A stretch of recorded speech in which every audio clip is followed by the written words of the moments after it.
Who would be a Wolves fan, eh? On goes ball. People might yet win it here for Wolves. Flash in the shot. What a goal! Molineux in all its magnificence.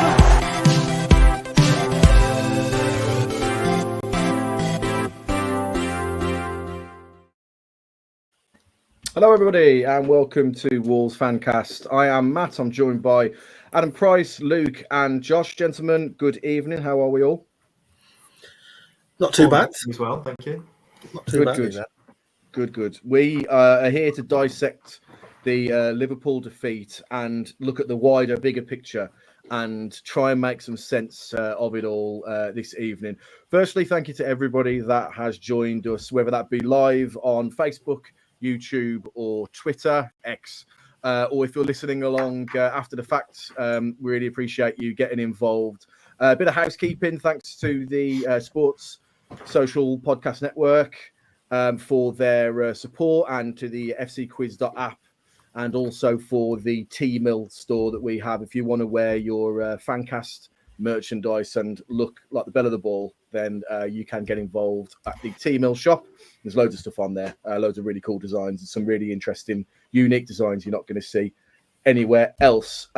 If you are watching along live or listening along live, please get involved in the comments. As Scott Drame did, can fans join the review? You can certainly put your comments in here, mate. We'll get as many through as we can. Apparently Stu would just yell at people, which is probably about right, to be fair. So let's get through the insanity, as Danny P says as well. So Wolves obviously suffered defeat to the hands of Liverpool yesterday at Molineux, and going, as we always do, to the lineup. Some enforced changes with Mosquera's injury and Dawson not training. Totti and Bueno entered the squad. The rest of the team more or less remained the same and shape. Luke, from your point of view on the build up to the game, and obviously Mosquera being injured and then Dawson going out of the squad as it became apparent as we got towards kickoff, was there any other lineup that could have happened, or was this just the only thing that fit? I mean, maybe Sarabia for Bellegarde, maybe potentially, but with what we've got, the starting 11 didn't look too bad. And one thing that we've got this season, which we certainly didn't have under Nuno, didn't have under Bruno either, our bench is actually decent now. We've got options off the bench. Obviously, there's a lot of players sort of on the bench who may split opinion. Hwang being one, Doherty, Guedes, or Guedge, however you say it. Sarabia as well. You know, they do split opinion, but the bench is a hell of a lot stronger than what we've had in previous seasons. And with the way football is now, it's not 11 v 11 anymore. It's 18 v 18. So, you know, you're only as strong as your bench, as the old saying goes. But from the starting 11 point of view, with what we had available to us, the team didn't look too bad. You know, I saw the team and I thought, you know what, we could give these a bit of a game today if we're on it. So no real complaints from me in regards to the starting 11. Okay, good. I mean, coming to you, Pricey, about the lineup there.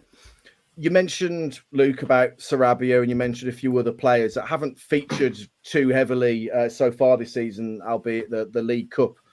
Was there any difference in the lineup that you would have done compared to what Gary O'Neill went for? Yeah, I think there's two things really. I mean, the first thing is I just wonder what Bellegarde's got on O'Neill at the minute, because for me, I don't know what he's doing to justify continued start games for us, to be honest.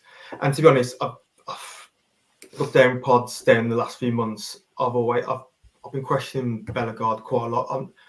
I'm just not sure what he is at the moment, Bellegarde. Now, whether that's to his detriment or the manager's detriment, is being played out of position or what, I'm just not sure. But for me, I mean, someone will probably tell me otherwise. But for me, I think like his best game for us was still his debut, like a year ago against Man City, where I think he looked like high energy, high impact, full of running, skillful, and I've never really seen that again from him since. Got little fake flashes, but you look at the bench, you say you've got Sarabia, you've got Gomez, and Forbes. You've got other players who I think could have more of an impact in that position that the Bellegarde's currently playing. So for me, I haven't seen too much of Rodrigo Gomez at the minute. Caveat that this was like the first time I've actually got the Molineux this season. Well, to see a game apart from Abso, not part of it. So I wanted to see more of Rodrigo Gomez, and then secondly, I'm not convinced that this three midfield, having three midfielders of the same ilk, is working for us. Like three industrious players in the middle. I know Lamine has probably given that role of like breaking from midfield to get forward, but I don't think it suits him. But I'm just not sure whether that's the way we should continue having that three similar-ish type of player in midfield. Mhm. That being said, we've competed in games, but I don't know. Yeah, to the question's point, I would have wanted particular change to Bellegarde and a particular change to the formation. Okay. So, Josh, as the game got underway, Wolves didn't seem to be handling the occasion too badly. I think most people had thought, okay, this is going to be an absolute battering. I saw loads of Super Sixes of like 5-0, 6-0 and stuff like that.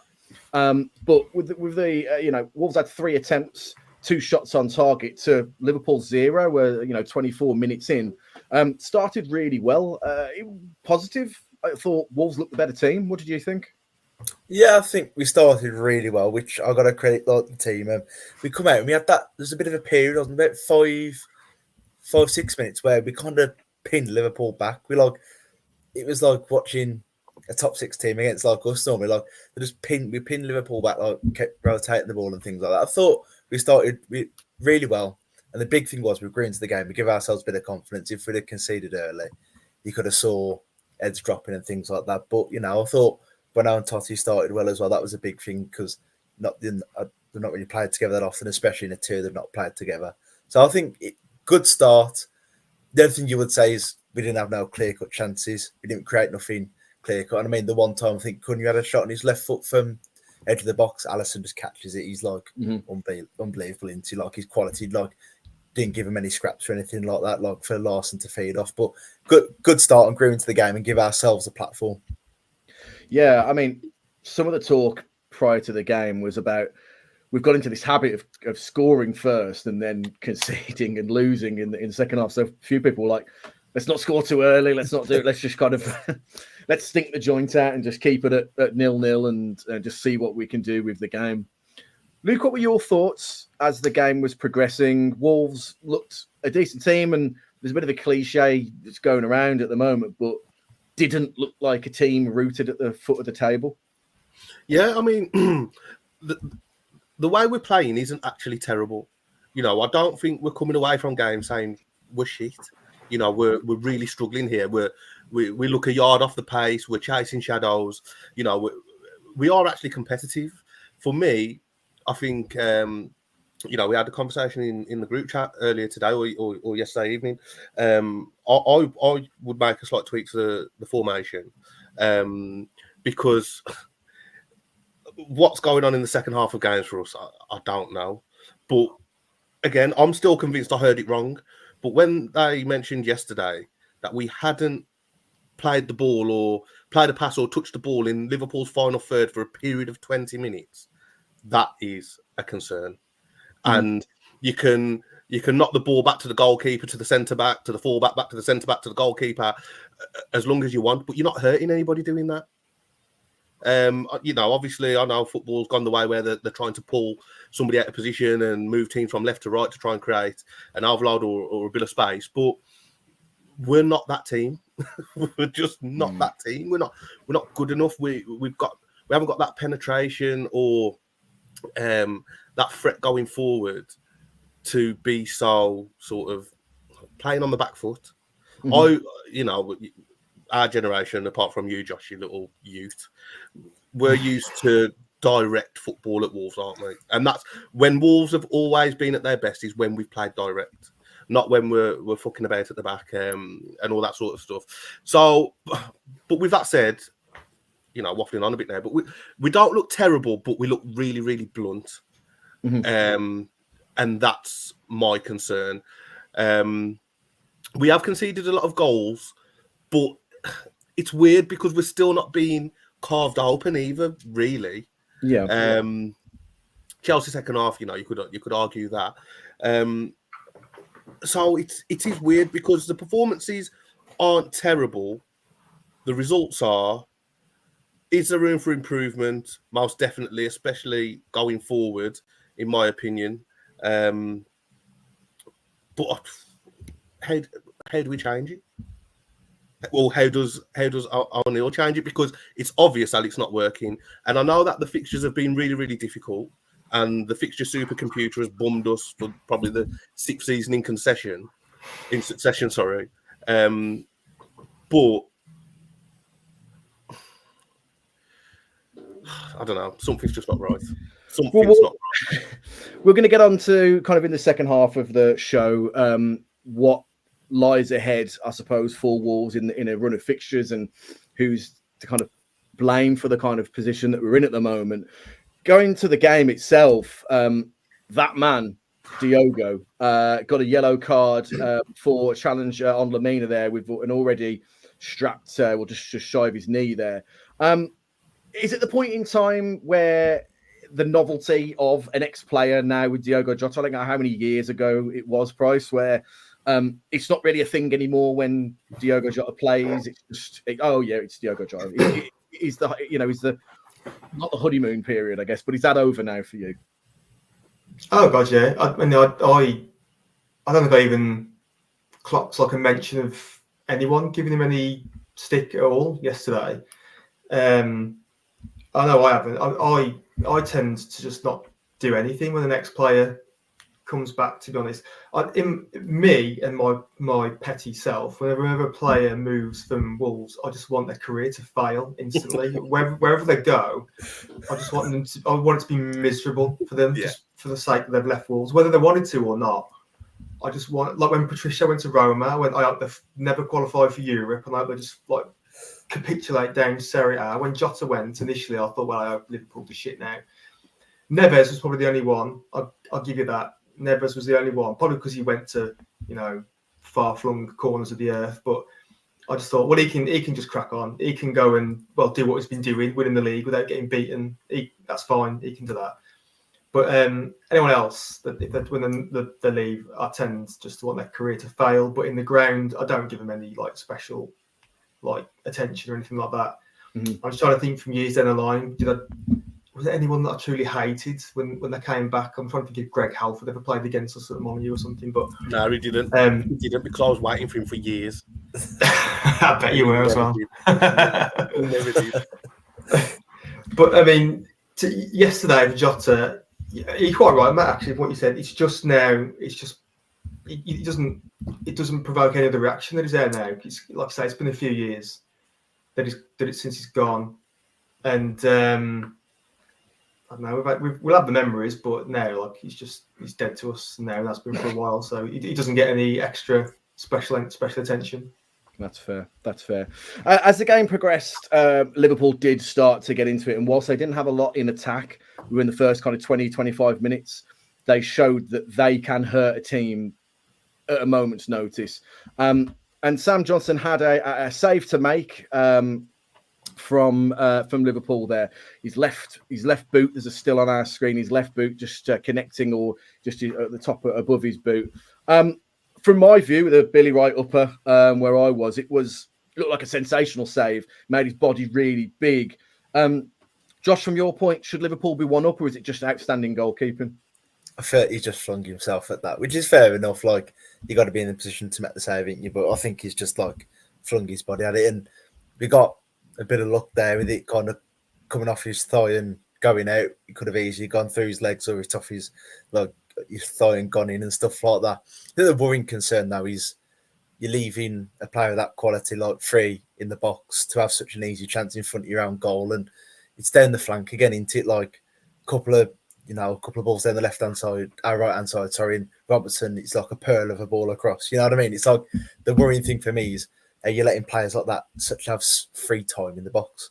You know, you're not going to make them saves constantly, and it showed with the goal as well. Down that right-hand flank again, Larsson's out there for some reason, bit of half-hearted attempt to try and block it, and again, we're conceding too easy inside our own box. Yeah, Liverpool kind of at will really attacked from the byline, or it would attack, especially on that right hand side as well. It felt like the goal was coming, and yeah, Liverpool scored, but it was at one of the worst possible times. I know it was no great time to concede, I guess, but this was just on the stroke of half time. Konate's header makes it 1-0 to the visitors, and I don't know, and the people, in the comments as well, I think there's different proportionate blame here. Some would say Sam Johnston were at fault. Some people would say, no one has really attacked the man. He's allowed to kind of stroll in, a great leap, but he's allowed to get in and make that header. Luke, where do you put the blame game for this goal conceded? I think Sam Johnston's got to do better. I mean, valid points about, Konate winning the header in the first place. But I do think Johnson can do a lot better. It's close to him. He gets hands on it.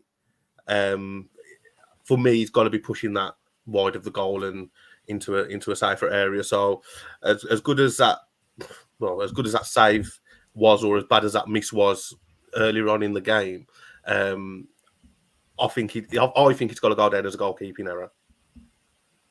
Yeah, I think a lot of people seem to feel that way. Price, what about you? Could the defence have helped Johnson out and save the blushes of the goalkeeper in the first place? Yeah, there is a bit of an argument to say that he got in between both Totti and Bueno, didn't he? He had the run on them. I don't blame the cross coming in, because I think it was, correct me if I'm wrong, but I'm sure it was Strand Larson who was back there trying to help out. As we know, he's a bit of a tugboat. He's not the fastest, is he? So he's easily beaten on the wing. And then I think probably the defence could have done better, if I'm honest. But that being said, the percentages wise, I think there's more percentage blame on Johnson for the reasons that Luke said. It's a bit of the old biscuit wrists there, isn't it? He's gone straight through, and it's just gone right through his hands, really. And obviously, the eternal debate is he better than Sarr or not? And obviously, the open question there is, would Sarr have saved it? But who's to know? But I definitely think that Johnson, he'll be disappointed with that. I'm sure he will, because when you look at it back, you'll think, that's fairly routine stop. He'll be stopping things like that all day in training. Mm-hmm. I'm just having a flashback now. What was Nottingham Forest's first goal like again? A similar kind of thing where, similar, very similar. In fact, well, that was going to be my question to you, Josh, is that Johnston has dropped a couple of routine saves or conceded a couple of kind of routine saves, but Danny P in the comments makes a really valid point that his distribution 9 times out of 10, where he wants the ball to go to a player that's in space on the wings, for example, gets to him, but he's not a shot stopper like Rui and Sarr. So where are you on this? I don't want you to pin your colours to the mast too much, but where are you on this? Does the outcome of the game? Okay, I will put you under pressure. Does the outcome of the game change if Jose Sarr's in goal? I think, just firstly, I agree with what Danny's put there. His distribution is 1,000 times better than Sarr's. I mean, there's one yesterday when he kind of did it a couple of times actually. He knocked it out to Nure, and it looked effortless. And I said to the lad sitting by me, I said, if that would have been Sarr, O'Neill would have had a touch there for the ball, So I think his shot stopping that disappointing. I think he should do better for the goal. I think, especially to get he's right behind it and he gets two strong hands to it, and then to kind of like parry it into the net, I think it's disappointing. Saar would probably save it. In fairness, I think Saar would probably save it. But this is like the pros and cons that you're going to get at the minute with the Saar and Johnson debate. I think we know everyone now what we're losing in shot stopping with Johnston, we're going to gain distribution. So is it worth 10 million quid? That for me, that's the real question in it. All that. It's not worth 10 million quid when we're not going to use his strengths, because we're still going to try and play it from the back with a goalkeeper that's got decent distribution, and it's obviously can't play out from the back because you kicked that a couple times yesterday where it was real heart in mouth stuff. But again, we go back to the style of play. We want to play it from the back, and we want to play all this pretty football and blah blah blah blah blah. But we've got a goalkeeper that can kick, and we've got a striker who's a target man for the first time since Havard Flow, and we're not using it. We're not using it. Like it makes so little sense to me. Like, we've got Johnston, we spent £10 million on. We're not using his strengths due to our style of play. We've brought a striker with a profile like Strand Larson, and I'll be honest, I think he looks dog shit. I'm really not sold on him. However, are we playing to his strengths? I don't think that we are. So it's probably harsh to have that opinion of him so early when we're not playing to his strengths at all. So then you're asking the question, well, why are we bringing these players in and not playing to their strengths? So obviously Gary O'Neill's got a way that he wants to play, but then why is he signing a target forward when he doesn't? His style of play isn't for a target forward. Why is he signing a goalkeeper that's got brilliant distribution, but he still wants to play short? It confuses me. At the minute, I think that for me, like, the jury's out. I mean, at the minute, on Johnson, I'm not in one camp or the other, but we seem to have inherited a bit of a problem that Palace had, because if you look at Palace, it's almost like a 50-50 split of who was better between Johnson and Henderson. And when we bought him, I think you could find as many comments saying that they were against, like there's as many comments saying, "Oh, we just sold our best keeper to Wolves." There was equally as many saying, "Oh, great, we're keeping Henderson, who's a better keeper anyway, and we've got a decent price for Johnston." We haven't seen the worst or the best of him, let's say, just yet. I know some people obviously nail the colours to the mast pretty early, but for me, I've not seen anything that says he's better or worse than Saar. To be honest, I've not seen it. I've not seen anything to like firmly go to the one extreme point or the other. It's not good for inflaming opinion. I get that, but I'm firmly just down the middle with it at the minute. Like I say, we've spent 10 million.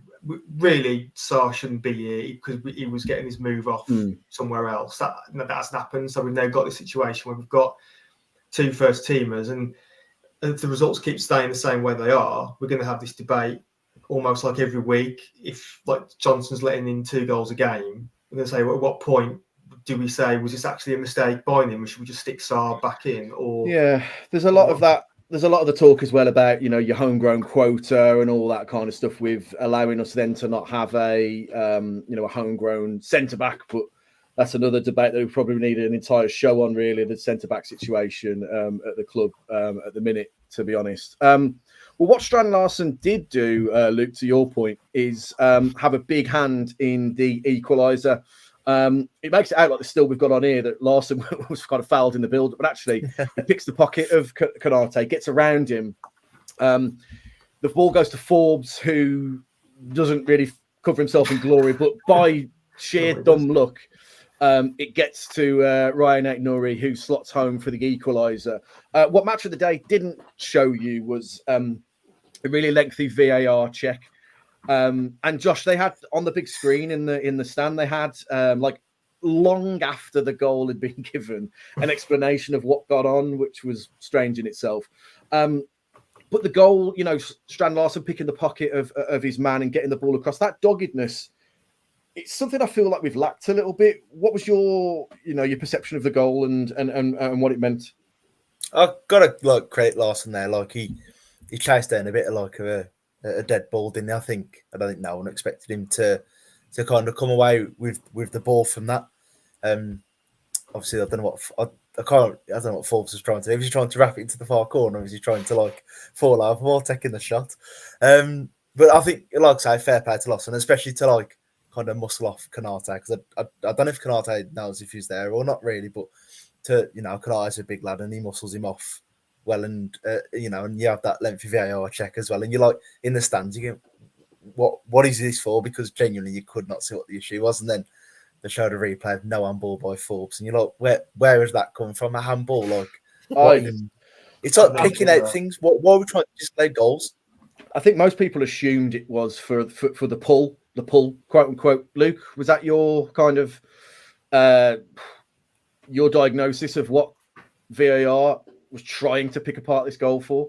I had no clue, if I'm being honest. There was nothing in the build-up that looked like it could have been pulled up for. I mean, I don't think did Strand Larsen really touch Kanate? But then, when you're playing in a Wolves kit, you only have to fart by an opposition player, and VAR's on your case. So it could be anything, but it's just pathetic, isn't it? Like, for the check to be so long as well, for nothing. It's like it's like they're purposely trying to find something. So it reminded me of a little bit when that time we played Man City and Traore picked the pocket of Mendy. You read my mind. Yeah. And yeah, it's a similar sort of thing, wasn't it? I mean, as Josh said, I've not got a fucking clue what Forbes was doing. Just seemed like somebody dropped the controller at that point, didn't they? Yeah, it was like disconnected all that was. His left analog stick just went in circles trying to do a random skill. Yeah, I mean, Wolves get themselves back in the game, and I don't think at that point it felt like Wolves didn't deserve it. However, as with one hand giveth, the other hand taketh away, and Nelson Semedo concedes a penalty here. And Salah's penalty makes it 2-1. Price, for you, is it a penalty? Is it not a penalty? And then a secondary question, VAR isn't going to overturn either decision. I don't think it's not given. I don't think they overturn it. What do you think? We couldn't even get a minute's joy, could we? Couldn't get a minute's pleasure of just getting back on level terms. Yeah, I think it was a penalty. I mean, looking at it in real time, from my viewpoint, I just knew he was going to give it straight away. I could just see arms round Jota's body or his shoulders and going down. I just thought, what's he doing? He got the wrong side, obviously, of Semedo. It's just, I don't know. I think it's not a smart decision from him to be wrapping your hands around a player. And even if when it's referred to VAR, as soon as I see that, you're up against it then straight away. I think it was a silly thing to do. I say it was a penalty. Would we have got it? I don't know. Yeah. I'm not so sure. I think the biggest crime here is not necessarily was or wasn't it. It's the fact that Semedo was given the referee a decision to make. Yeah. You know what I mean? I just think that it's silly, naive play there, and he's given the referee a decision to make. And so quickly after Wolves have got themselves back in the game, I think a lot of, Sean in the comments, live thought it was, don't blame the ref for giving it. Confirmation that Nelson farted near Diogo. Luke, is that what's happened? Maybe. It's just Wolves at that point. The atmosphere was, because it was so quick, the atmosphere just went out of Molineux completely. And a couple of people had mentioned that the atmosphere inside the stadium for the rest of the game really was pretty awful up until about maybe the 6 minutes of stoppage time that came up. And Luke, you mentioned this, so we'll come on to it. Gary Neville had mentioned on Sky. Passing back to the goalkeeper drives him crazy. It's exactly what you're talking about. You need a goal. Do they know? It's so frustrating. I can't watch this. You can't kid football fans. So there's a bigger conversation around playing out from the back and everything else within this squad. But in this game, there was a passage of play between Lamina, who came back into almost a 3, and Johnson, where I don't know if they were trying to complete a passing mini game like I'm trying to do in moments on the new FIFA, but they were just passing amongst each other. We were 1-0 down. What I understand that, don't want to concede another goal. I get that, but something felt really off, that they didn't have the gung-ho attitude to go for it. What do you think it is? Tiredness, confidence? What was it in this game particularly? I think it's tactical direction. And the reason for that is when we go back to the Villa game last week, just before half-time, Villa went down to 10 men, and it was a time where we could have really put our boots, on their neck and gone for the kill. So John McGinn had gone off injured. We were sort of on the front foot anyway. We're winning the game. We've got the numerical advantage. There's a minute of the game, of the half left, and we're just passing it about, just casually passing it about. And we went from the corner flag, near enough the corner flag, on our left-hand side, and within 15 seconds, we're back with the centre halves. And then we're just moving it about really slow, and then the whistle goes for half-time. But, like we found out on Saturday, it's a really bad time to concede a goal, isn't it? Just on the stroke of half-time. So, for me, against Villa, we should have been going for it, even if it's just to create one last chance of the half. So that's why I believe it's tactical direction, and I think the players are under direction of we've got to play cautiously. Mm-hmm. Okay. Well, let's have a quick look at the match stats before we go to a break. Wolves 7 shots to Liverpool's 10. Wolves 3 shots on target. Bearing in mind how many we had 20 minutes in, 2 for the rest of the game, only 1 further shot on target to Liverpool 6. Expected goals under 1 for Wolves and over 2 for Liverpool. All of the stats, the ultimate stat is Wolves 1, Liverpool 2, Josh. But do the stats read how the game went, and what were your thoughts kind of in the last third of the game? Wolves' cautious approach, clearly we had a game to chase. I think just like going with what you just said on like the cautious game into the game, it's because, and I know we're going to come on to it in a minute, it's the bollocks of taking Larson off for fucking Hwang. Like, last 5-10 minutes, we're going to end up bombarding the box here. And we took our big striker off. And I know there's like theories going around, Hwang's got to play and stuff like that. I wonder if there's something in Larson has to come off. There's got to be a reason why, because he took him off, was it 65, 70 minutes yesterday, if that late. Same against Villa, same against Newcastle. I think is there only one game where he's completed the full 90? Okay, I think Chelsea come off the 86th minute and Forest. But so why are we taking Larson off and we're chasing games in the second half? 65 minutes. And like he's bringing on Hwang, which was obviously going to be ineffective against that Liverpool team yesterday. I'll go as far to say you're better off bringing on off Cunha and playing Hwang instead than taking Larson off. I did not understand that one bit.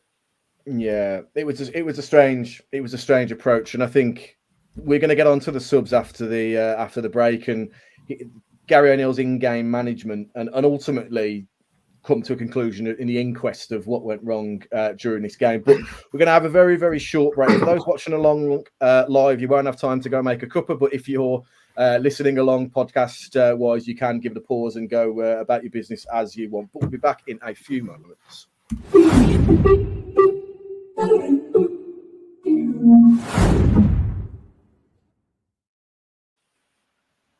And we're back. Thank you for joining us for the second half of this Wolves Fancast podcast.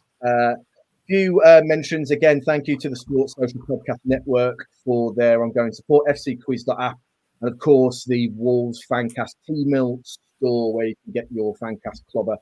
Should that be your bag? So, we're going to do the inquest, judge, jury, and executioners now, gents, as to where this game went wrong. One person who is, in my opinion, it's a little early to give so much flack to, is Forbes, who, yes, I mean, unofficially, I think he would have got the assist for the Ryan Aït-Nouri goal, but a lot of people are saying that it's another Traore situation, really someone that's just very fast, and that's it. Whereas other people think it's a little early to judge Forbes with very little game time. Where are you, Luke, on this? Is it too early to judge a player and write him off, or is he just a victim of everybody being really pissed off with Wolves at the moment and just airing any kind of vitriol wherever they can? Probably a bit of both. I mean, he's not really had many minutes so far, has he? But yeah, pace. I mean, he did look really bad for our goal yesterday. Like that looked really. And he should have squared it to Wang when he was running through and Wang was open. Yeah. He's got to square it to him. So then you question his decision making, which is a majorly important part of the game. But yeah, it's really, really early doors, and I feel bad because obviously I've said Larsson's dog shit, and it's still really early doors for him. But I suppose time will tell. Is he going to be used? Probably not. Because we've got Sarabia, who probably deserving of more minutes, even though I'm not his biggest fan either. I do like some players, by the way. Gomez, he's not had a crack of the whip. So, yeah, time will tell. I'm sure O'Neill will use him at some point once the Korean royalties dry up for Wang's minutes. Yeah, I'm sure we've nearly paid that. We're going to have paid that part of the contract off at some point soon. So looking at the game then and what went wrong, a lot of talk has been about Gary O'Neill's subs. Now, he actually made a sub really early by bringing Forbes on, but for some, it was not early enough. And Josh, you and Ed in the group chat as well were lamenting Gary O'Neill for his substitutes. Just talk us through why that was and what impact you felt that potentially had. I think the frustrating thing is, so you brought on Forbes about 50 minutes. Like, as Ed said, so what are you seeing in those 5 minutes since half time that you feel the need to make a change within the 5 minutes? Obviously, and you've used one of your allotted sub slots there. So there's one of your three gone. He then takes off Larsson for Hwang, which everyone knew was going to be a complete waste of time. So there's another one gone. And then, okay, the Doyle one, there's a bit more like context to it. And he's brought on Doyle because Breno's feeling injured. And he's I guess it makes more sense instead of sticking Pond, like making like for like, he's brought on Doyle instead, maybe in case we're going to get some set piece delivery. But the frustrating thing, why not just gamble? Bring on a winger, bring on Rodrigo Gomez. You got Trent on a yellow card. Mm-hmm. We ain't ran at him all afternoon. That was the easiest game I've seen a fullback of on a yellow card. We ran at him twice as well. That was really early. And we got past him twice. But that was it. We had the Forbes one where he kept backing off and shit his pants, and then Cunha late on. But you might as well have just gone for it, you know what I mean? And instead of bringing on Doyle, or you'd bring someone else with Doyle for me. It was just, and it's how ineffective the subs were. Obviously, Forbes I don't think Forbes looked too bad, to be fair, but it's how ineffective the others were, and it's a pattern. Every sub he makes is ineffective. He doesn't change the game for us in a positive way. And that's what's killing us, because Emery's like last week, Emery makes subs, bang, 3 goals, game over. Price, for you, where are you lying on this? Is it that actually Gary O'Neill doesn't have the personnel on the bench that he probably trusts or wants to be able to make effective change, or is he not capable of making effective change because he's just not the manager to do that? Where do you lie?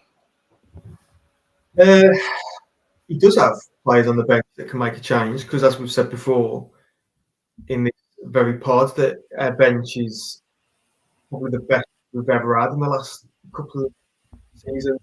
It wasn't too long ago, I guess, that our bench was sort of like children, wasn't it? And whatever, because we had no one else to put on there. But now we've got genuinely, it's probably a bit top heavy, a number of players where we can change the game. The subs were questionable yesterday for sure. Obviously not the Breno one, because obviously as we knew later on after the game, he needed to come off.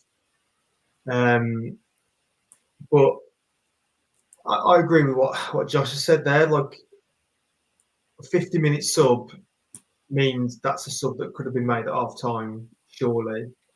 As much as I've had a go at Gedge or Solo Gedge in the past, he's actually currently our top scorer and has looked, quite threatening. And he never got off his got off his spot in the bench. Sarabia has been effective for us at parts last season, and he barely gets a sniff at the minute. Like I say, it's my first game yesterday watching Wolves in the flesh, and I said to the guy, what was his thoughts on Rodrigo Gomez? He's not really lightweight, but then I see Forbes coming on, who's like, mate, 5'5". He's just off a shovel. He's not going to shoulder anyone off the ball. And like I say, I think that's a bad decision from O'Neill to put him on. But don't have him running at Trent, who's been on the yellow card since the 4th minute. It's very early on, wasn't it?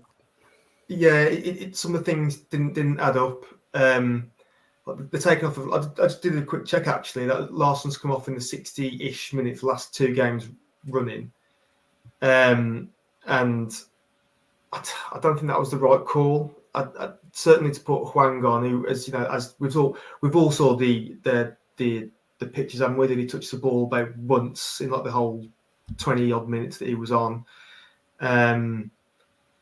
So I don't think that was his finest hour yesterday, O'Neill's, in terms of tactical subs. And as we said, someone like Emery, obviously a vastly far more experienced manager, has shown how well thought out subs can change a game in your favour. And for us yesterday, O'Neill subs, it didn't register, did it? The subs didn't register at all. I think with O'Neill, I think his in-game management's absolutely terrible. And I think we probably got off lightly. No, that's probably not the right thing to say. But maybe with Liverpool scoring right on the stroke of half-time, could have been a bit of a blessing in disguise for us, because had they have gone in 0-0, Slot might have made some changes at half-time. And every time a manager makes tactical tweaks at half-time, O'Neill is gazumped. He doesn't know what to do. He can't react. Or if he can react, it's 15, 20, 25 minutes too late. We've seen it countless times over the last 18 months where a manager makes a slight little tweak at half-time and O'Neill is fucked. So, I mean, I mentioned a couple of weeks ago, I think it was on Twitter, that in my opinion, O'Neill is a great coach. I don't think anyone can question him as a coach. But is he a manager? Me personally, I don't think so. I think he could do with a bit more experience to help him through games in the dugout. Well, hold that thought, Luke, because I want to ask you a question on what happened with Lamina. And at the end of the game, he was in tears. Everybody consoled him, Liverpool players, Wolves players. He put a post up about how the pain is not personal, the group, everybody's hurting. And then the spin doctory stuff comes out. We're going to give 100%. We're going to do this. We're going to do that. Is this squad weak mentally?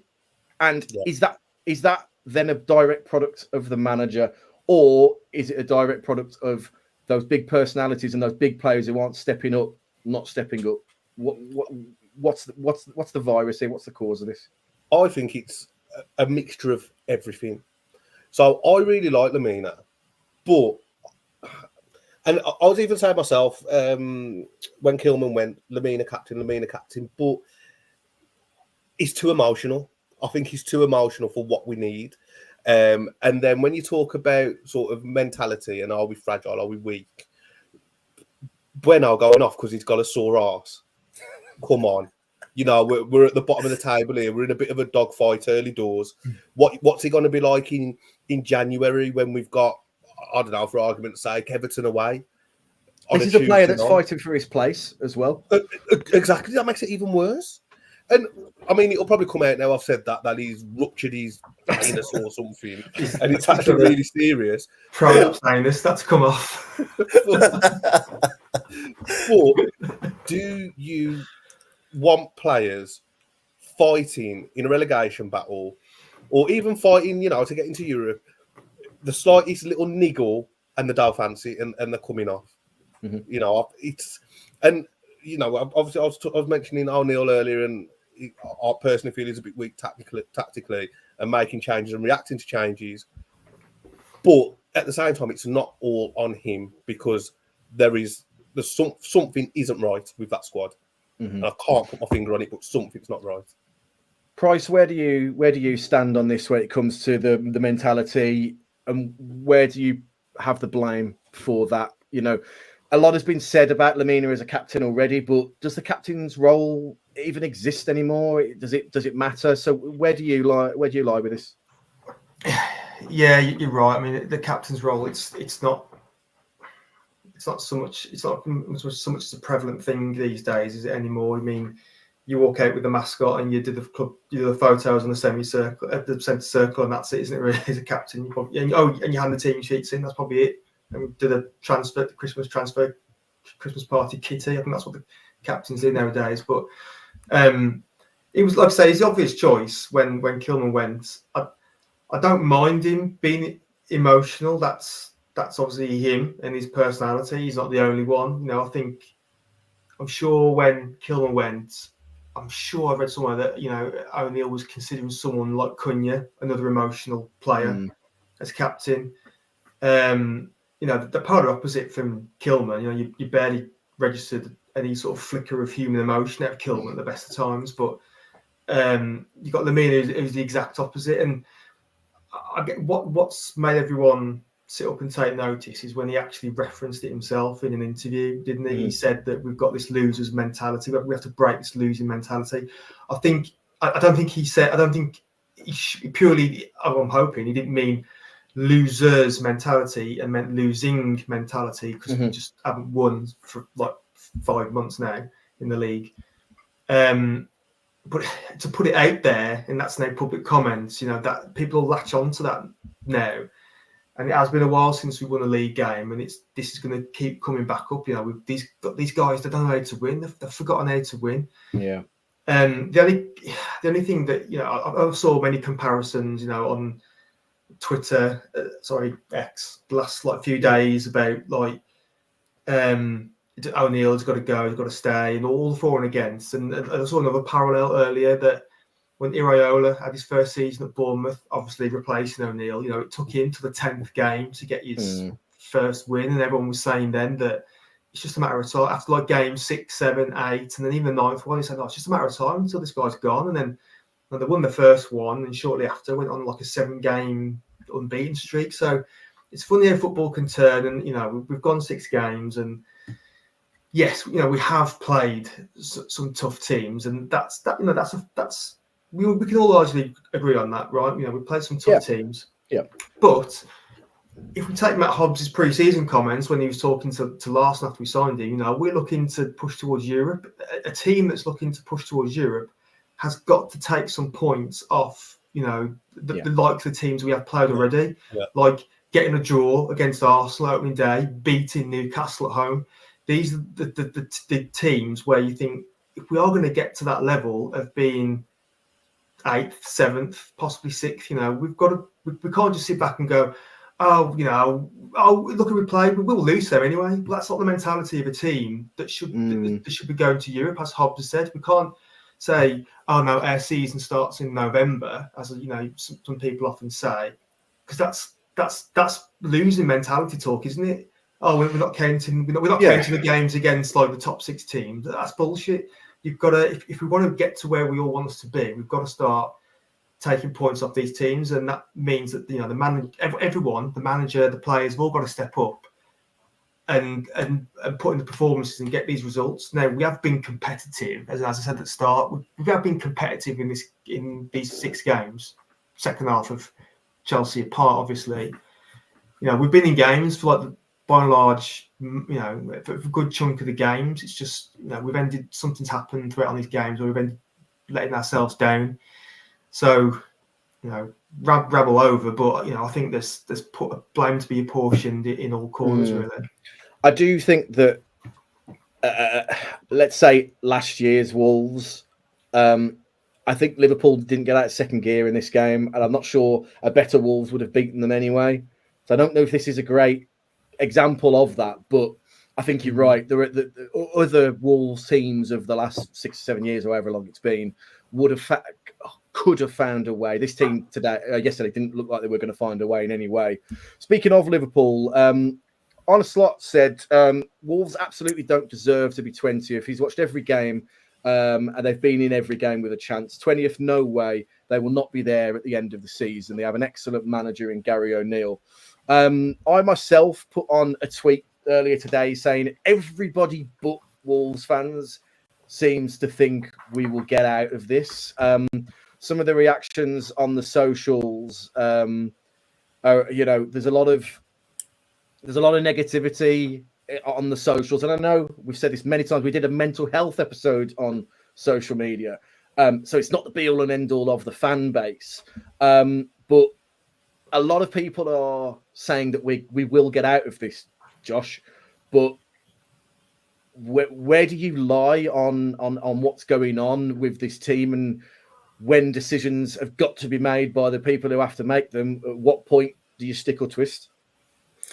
Just going briefly back to the second with the Lamina stuff, and I love Lamina, but fucking crying after 6 games. If there was 6 games to go and we was like this, I'd be going, you know what, fair enough, it's looking bleak. But we're 6 games into a season, and it shouldn't be a talking point. We shouldn't be talking about this.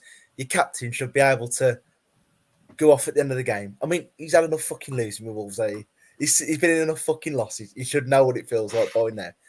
Do you know what I mean? And I feel like it should be such a non-talking point, but it is for some reason. You got to just man up a little bit, and just get behind it and go. You ain't allowed to say that no more, Josh. You got to suck up. Need a buzzer. I'm gonna suck up and see it. Yeah, that's how I see it. But just going back, I think the real test is next week. I think 90% of the fans it'll be make or break. I mean, the last 2 weeks I've done a quick poll on Twitter, and I know it's only 400 votes. It's not a lot, but O'Neill is comfortably won both weeks. I feel like the big thing is if we lose next week, I think a lot of fans will turn. I think there's a lot of pressure going on to next week, and then obviously got Man City, Brighton, and that people going we can hold it till November. And I get that, and for the easier games, in quotation marks, but you don't want to blow your best chance of getting points. What happens if we lose to Southampton, Palace, and Fulham? There's 3 games you think we could have got points out of them. Yeah. And then we lost our sort of fixtures. Exactly. That's what worries me. And then we need a manager. And then it's going to be back end of the season. We're going to need wonder victories like Lopetegui get to pull out against Villa, Chelsea, and Brentford. You know what I mean? We're going to be looking at pulling rabbits out of an hat again. Mm-hmm. I mean, Gary O'Neill is under the most pressure at the moment. He says, I can guarantee you that everyone inside that changing room, including myself, is giving absolutely everything and doing the best that they possibly can. That will always be the case. It's, one comment that seems to be like a stuck record. Another game against top opposition where we do our best to give the best version of us. Gutted for the lads. They deserve something.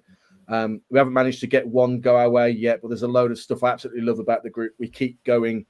And he said something I thought was really telling in his post-match press conference about normally at this point there would be people booing, and there isn't, and people are appreciative of what we're doing. And I'm not sure where his burner account is, Gary O'Neill, but Twitter, he's really not got to pleased with that.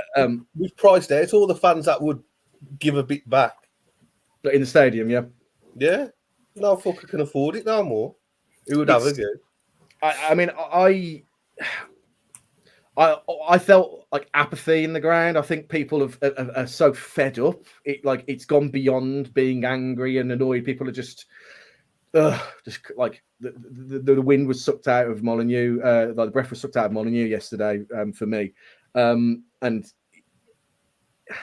there could be talk about how good Molineux can be, and when it's toxic, it's really toxic, and that could be a good thing as well to drive the players on. But there's just so much disconnect between the team and the manager and the fan base at the moment that Brentford game is so huge. It's got to be, I think, one of the biggest games in our current Premier League stay for a long, long time, because I think that does make or break. He loses that game, I think he goes. I genuinely do think he goes. I don't know what the people in the comments, think about that, whether that would be the case. But Dean will never be that toxic again. Unfortunately, believes with the stadium at the moment. The only time the Molineux will be toxic is when Dave Evans plays Britney Spears over the tannoy. That's the only time. Which one though? Which song though, Luke? Toxic. The song. It's a difficult one, and there's so much pressure on that game.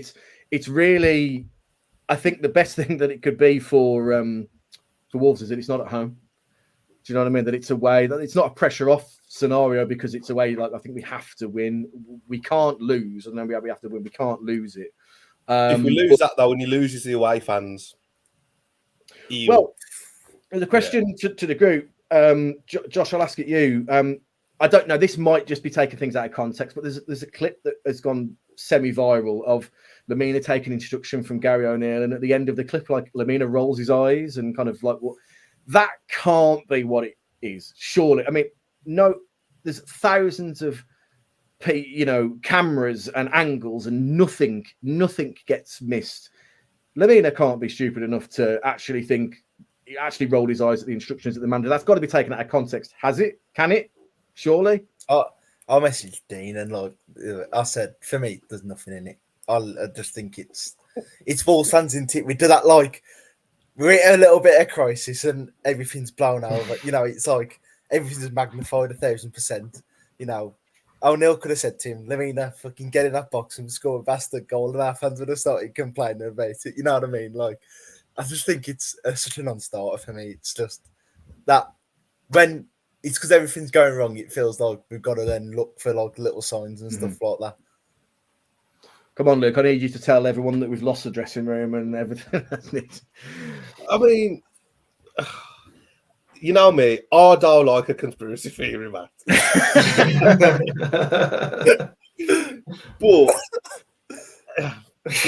would Forbes have scored it if he had the vaccine, Luke? That's what I want to know. But it doesn't look great, does it? When your captain's rolling your eyes at the manager but when we're in a run of form like this, are we just nitpicking for the sake of nitpicking because we're struggling? Yeah, no, I think that's absolutely fair. Trying to get the positives kind of out of the we'll try that in a minute because this is Wolves' worst start, joint worst start to a season after 6 games. They've had 1 point in the 1926-27 second tier and the 64-65 top flight and the 2003-2004 Premier League, and the gongometer I think is slowly trickling into the red, and I think a lot of people are Brentford. I mean, a lot of the fan base are that their mind is made and they want to go, and a lot of people are. He hasn't been given the chance or the time with the fixtures that it is, but there's a huge amount of pressure on that Brentford game. But looking at some of the positives of the game, give me something to work with, Price. Give the people some positivity. What can we grip onto for another week to get us through the week before Brentford? Just think, guys, if we're in the relegation zone come January, we've got a hell of a trolley dash of a January transfer window to look forward to, haven't we? That's what they did last time. And if Osen, when Lopetegui comes in, we're going to get some 30-40 million pound players coming. That seems to be the structure, and then we'll have the PSR financial fair play discussion, and the merry-go-round rolls around. Well, around again. PSRs this year anyway, it suits them. Not saying anything. Exactly. But I don't know, positives. I mean, look, we said it before. We're not getting swatted aside in. We're not getting completely overrun in games. We're not out of our depth. We are generally competing well. We've got good players, like Dean says there in the comments, and we've got players like Andre, Cunha, Joao Gomez, Aït-Nouri, Semedo. We've got really good players in our team. We've got a good spine to the team. We've got some good fluff around that. Strong bench, which obviously we should be making better use of. People like Arne Slot and like I think Jonathan Pearce after on match today said, you know, they're all saying it's going to turn, and you can just take it as empty platitudes or not. But you know,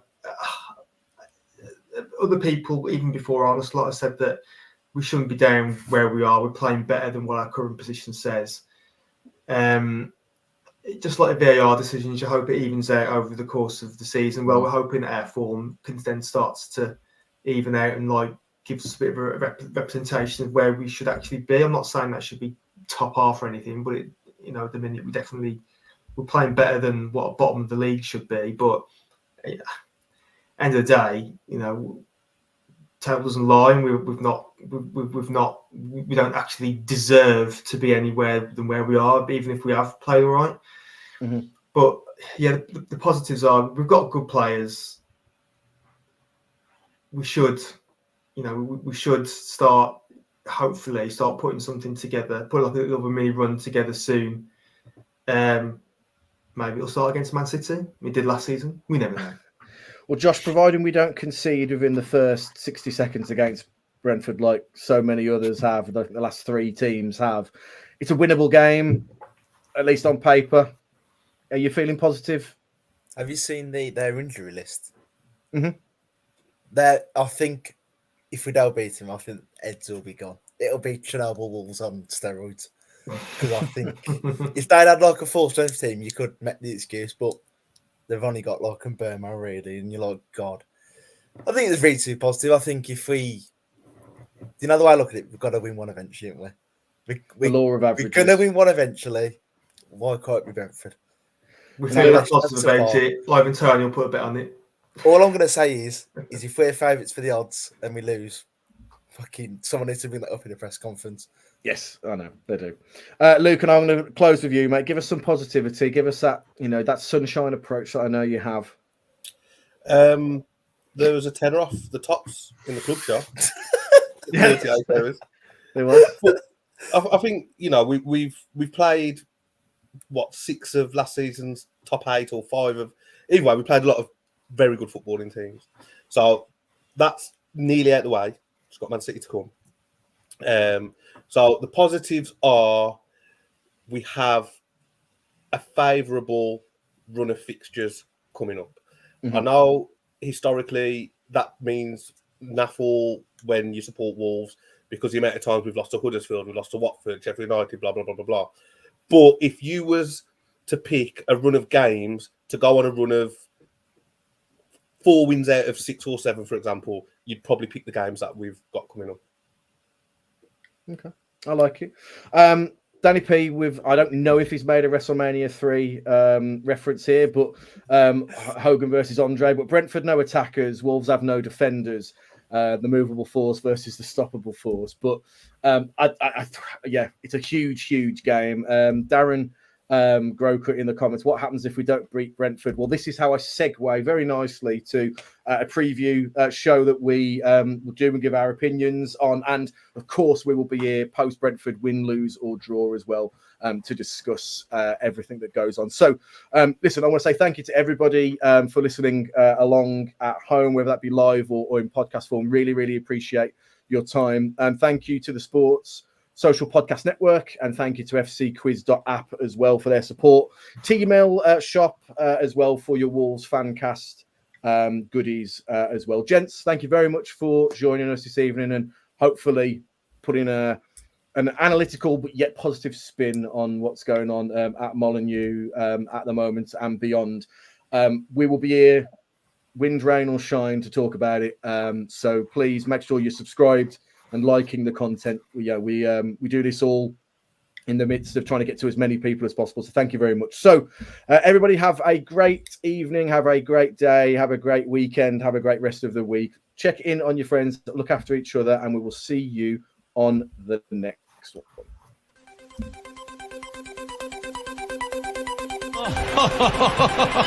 It would be a Wolves fan, eh?